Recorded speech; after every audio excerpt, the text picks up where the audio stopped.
We are very excited to be here today with Dr. Doug Lisle.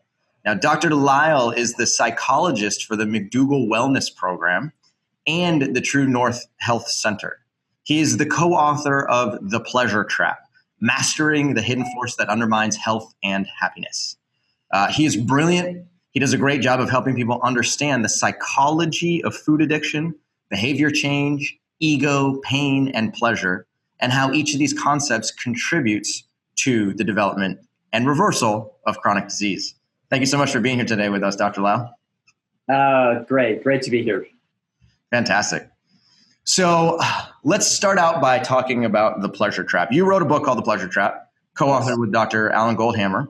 And the two of you guys go into a lot of detail here about what this concept of the pleasure trap is and how people who are eating the standard American diet find themselves moving towards. So can you give our audience an overview of what the pleasure trap is? Yes, pleasure trap is a cool phrase that Alan Goldhammer came up with.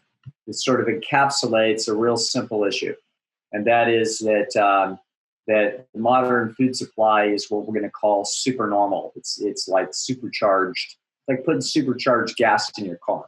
Okay. And it's too rich for it. If you put supercharged gas in your car, it wrecks the engine.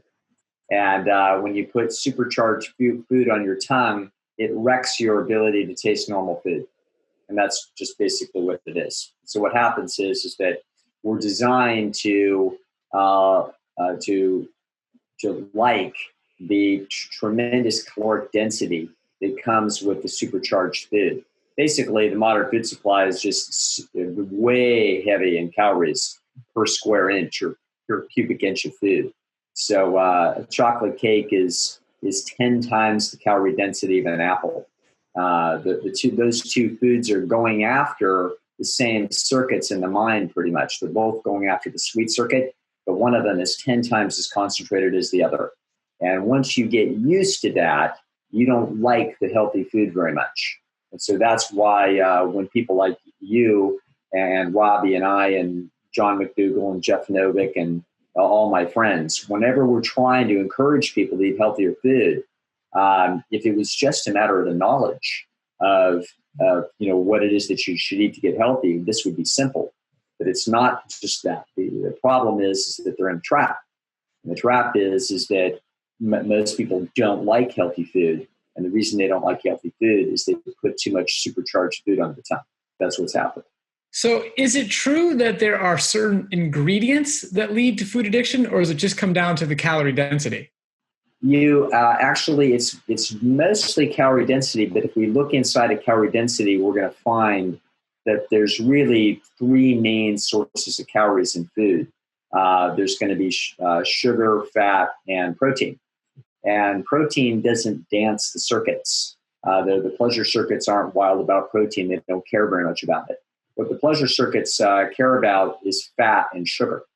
And so if we concentrate the fat and sugar in food and make it way higher than normal, then it supercharges the response of pleasure. And then we get into trouble. That's how that works. Okay, this is great. So why is it that the pleasure circuits don't respond to protein? Because as you probably know, consumers are more likely to purchase a product if the word protein is written on it. And protein is a huge central component in food manufacturers' marketing strategy. So people are attracted to the word protein, but you're saying that biologically, our pleasure circuits are not designed are not triggered by protein. So what's actually happening here? Yeah.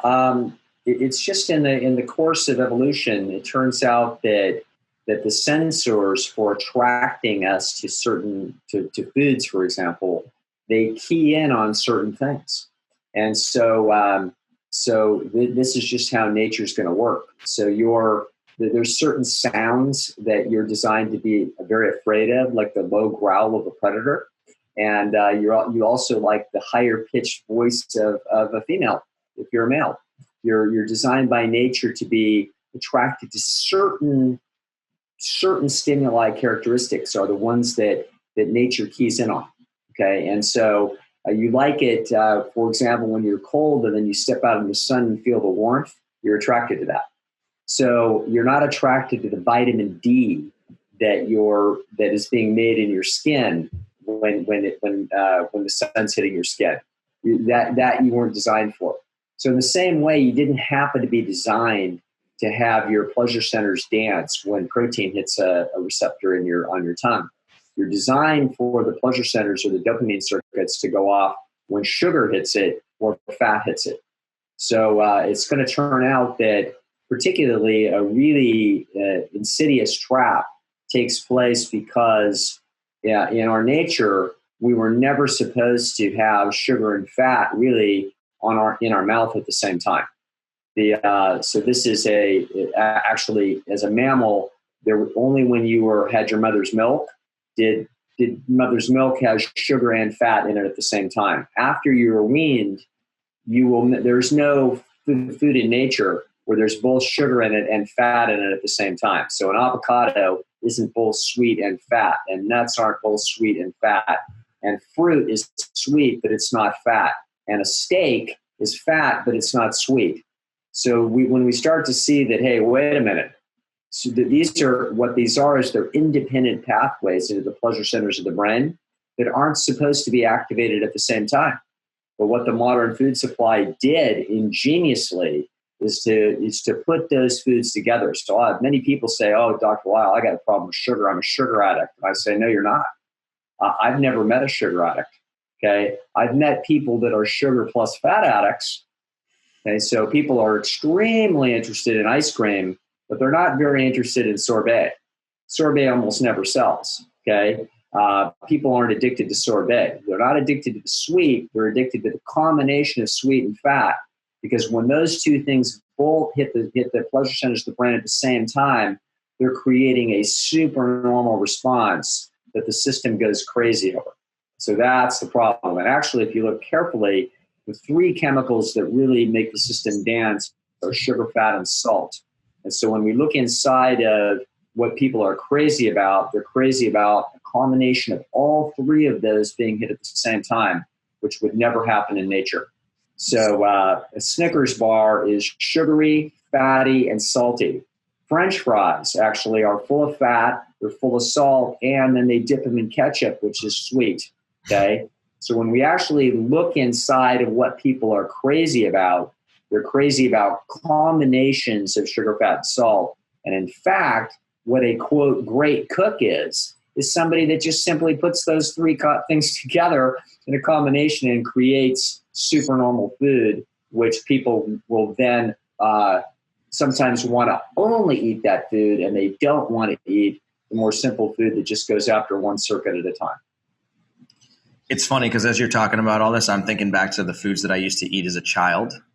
And, I'm looking at them, I'm like, yeah, most of them were sugar, fat, and salt. I used to eat waffles with maple syrup and a bunch of butter all over it. Egg Benedict with a side of, Twinkies, it's peanut butter sandwich. So I've got a lot of overweight vegans that are eating almond butter sandwiches and feeling virtuous. And certainly it's not super unhealthy, but when we look at it, they're having trouble with their weight. Why?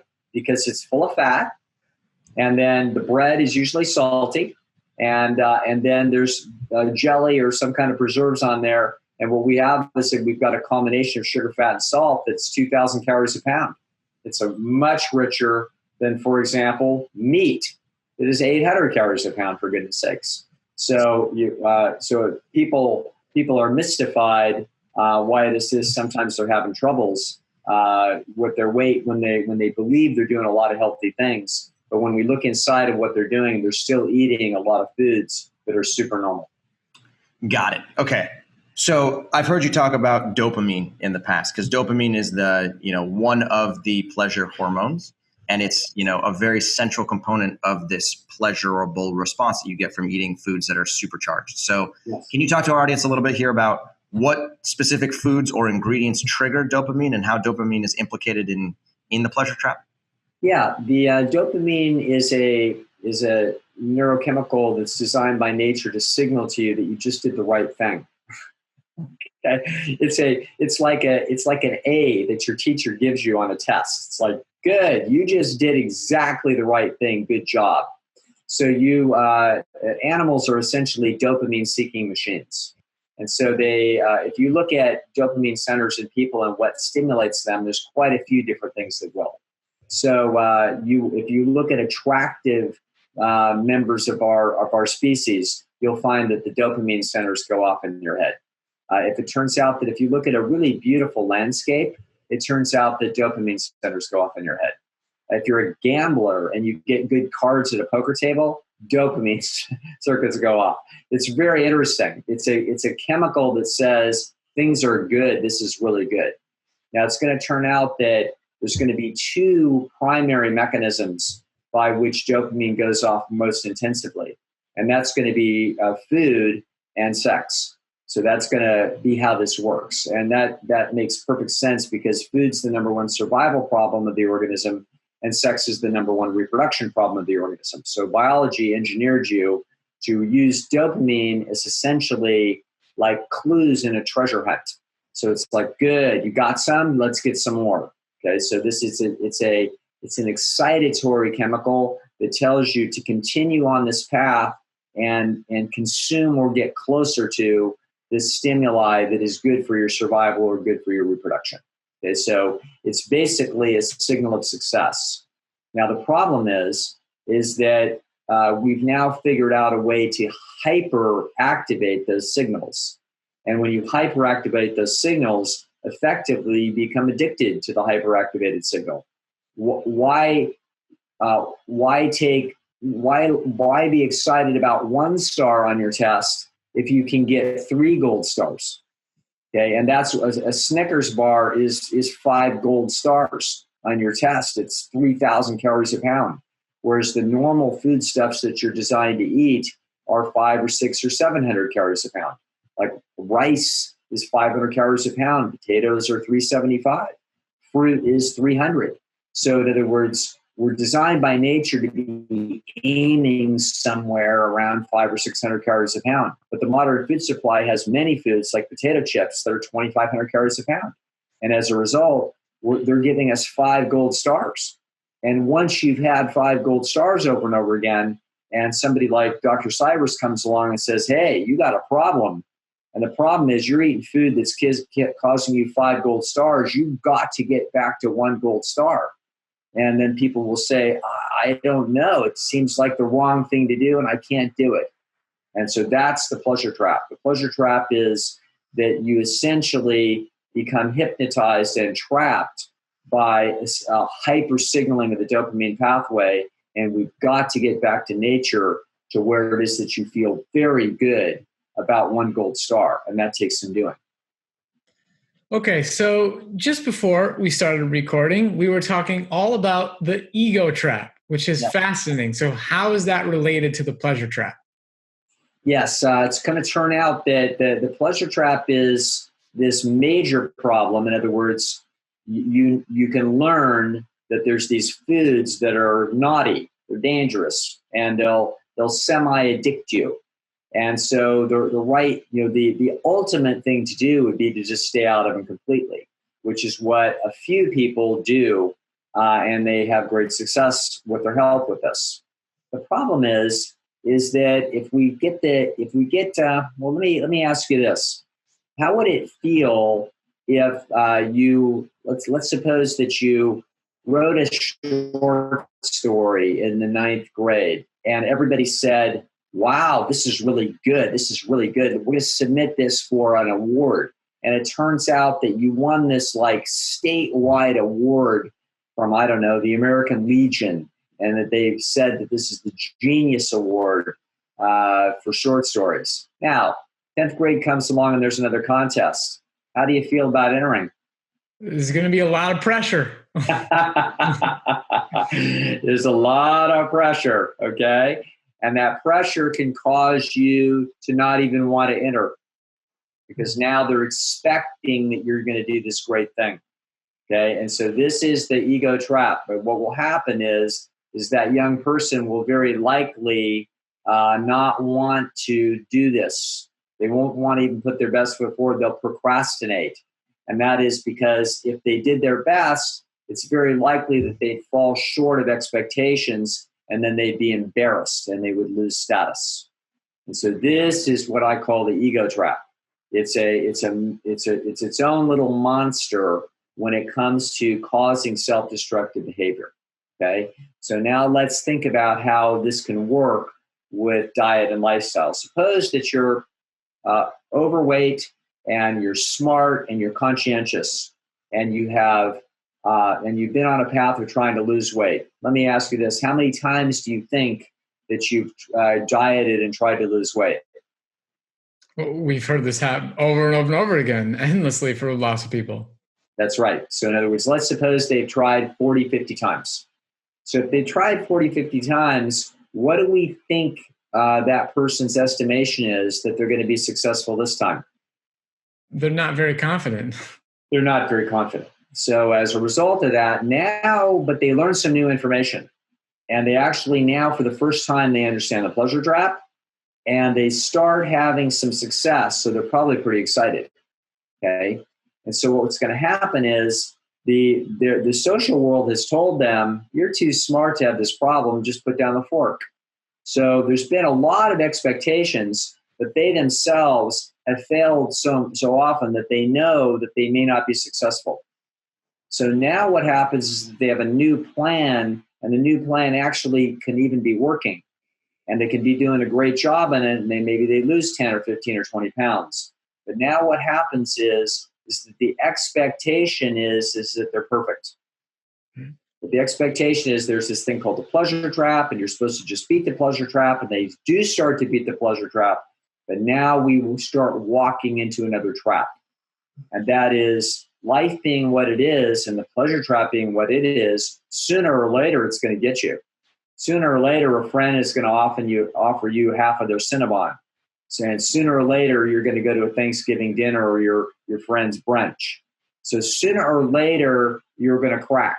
And when you do, the problem is that you can be embarrassed over the fact that now it looks like you don't have the juice to actually do this thing. And so people can just completely kick over the table. And this is a very dangerous, self-destructive potential that sits inside of people, that whenever we get the bar too high, very often people will kick over the table. This incidentally has been discovered in experimental psychology.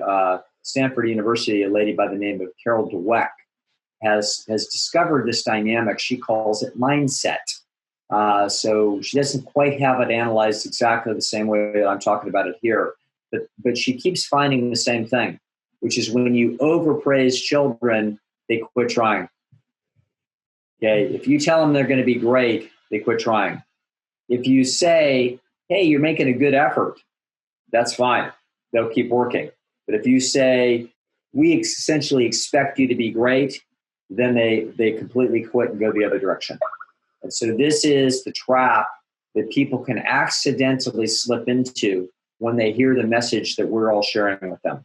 So the message is, hey, get your taste buds clear, get out of the pleasure trap. This is going to work, okay? If they begin to do this, they can see that it's possible, and they can see that the expectations that they should be able to do really well are reasonable, okay? And they themselves are very often bright and conscientious people, or they wouldn't be anywhere near our message. They're not normal people. They're well above average people.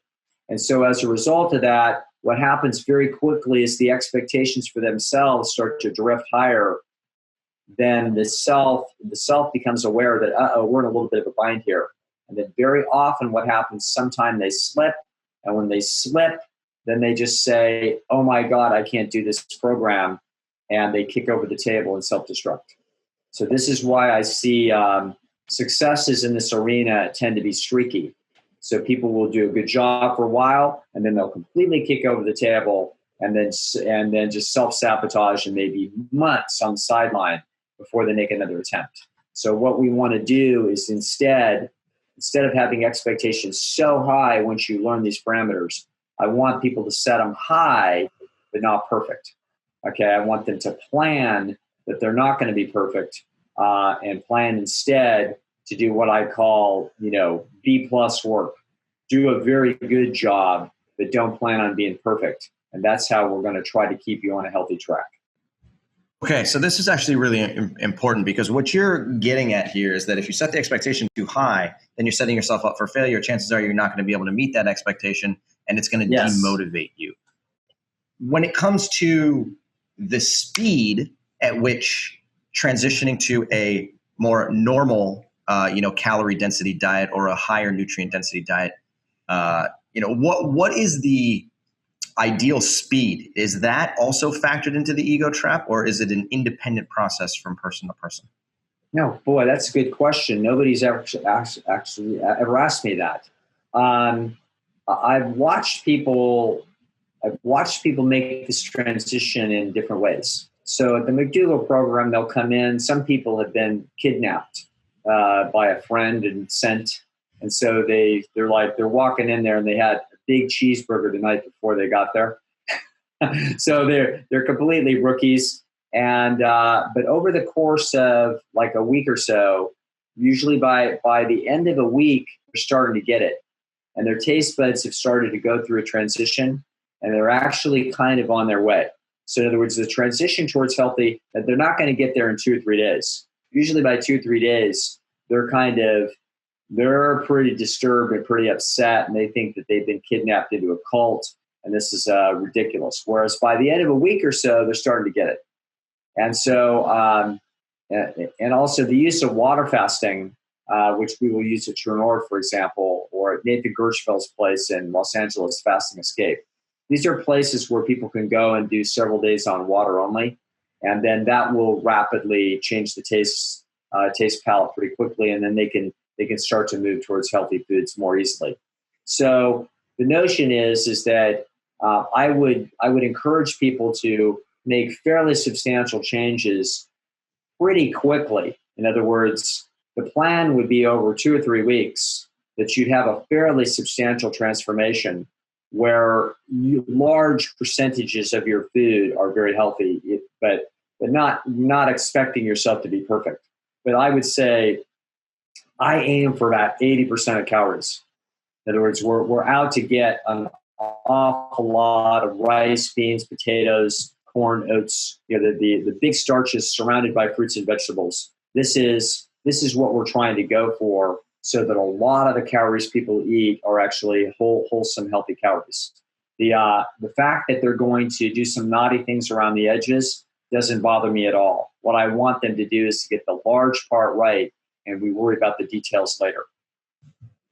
It's great to hear you say this, because this is in complete alignment with what we have seen and experienced with running thousands of people through our program. So that's great.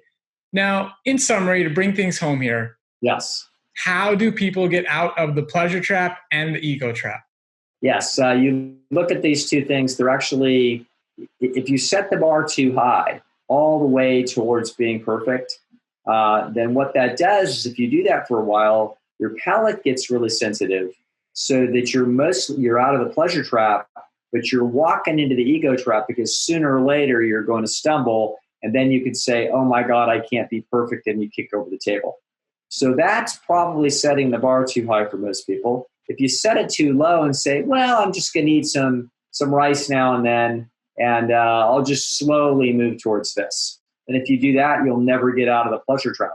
But you didn't have an ego trap, you didn't have the bar too high, but you didn't have it high enough. The truth of the matter is that the solution is somewhere in the middle here.